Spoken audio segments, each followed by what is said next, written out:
Waking up Friday morning, I knew this was going to be an exciting one. It was my normal Friday.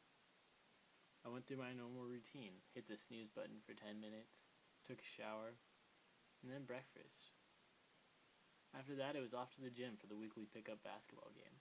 Everybody comes out to play, and for that brief period of time, they get to dream of playing hoops, just like the superstars Kobe Bryant, Tony Parker, Manu Ginobili.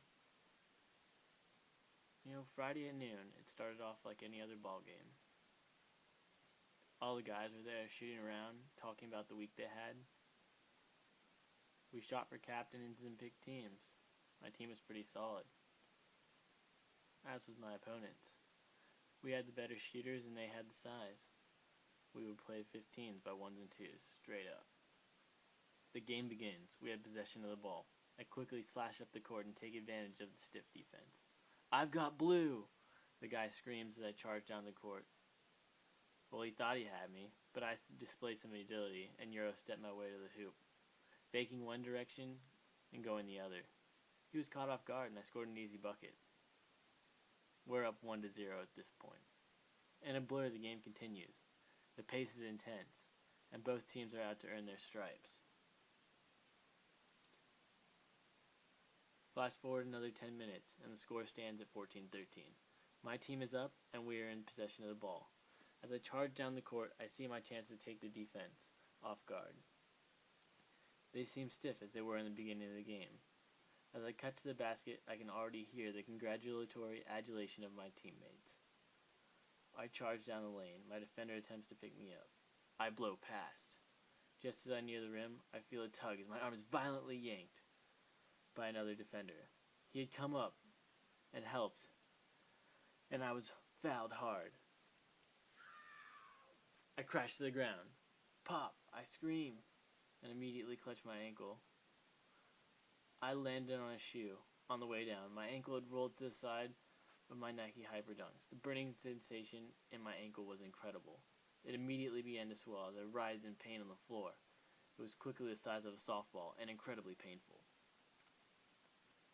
Acting fast, my teammates helped pick me up off the floor and made sure that I didn't put any weight on it.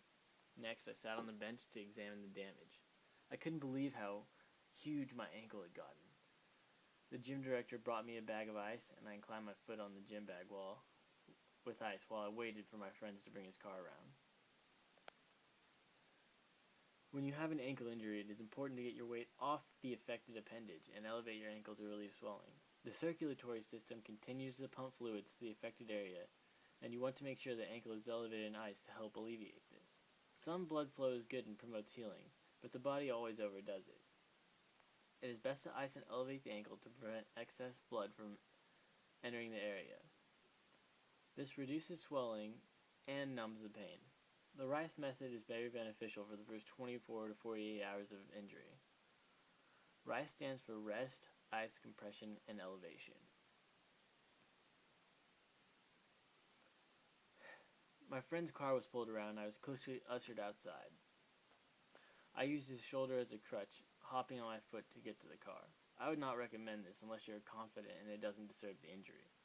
Ask for a wheelchair or crutches if you feel you need them. I felt like I didn't. Once in the car, we made the deliberation to head to the emergency room.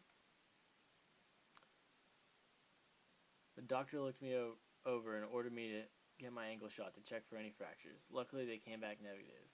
I was issued a boot cast, crutches, and painkillers, and discharged with 4 to 6 week recovery time.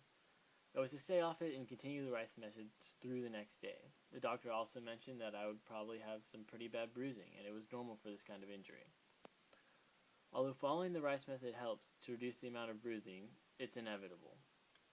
A bruise is created when capillaries and veins are broken, and the blood flows out of the usual highway or track. When you damage these veins, they flood the surrounding soft tissues with blood that settles in your foot and causes it to change colors, often purple, black, blue. And as I sit here writing this paper, I'm in a boot cast. My ankle is 3 different shades of purple, and I'm a sort of haze from the pain medicine they gave me. The important thing to remember, though, is that when you injure your ankle, is that you must get it iced and elevated as quickly as possible.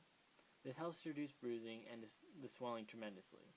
Keep your weight off it, and if you feel it's bad enough to make sure,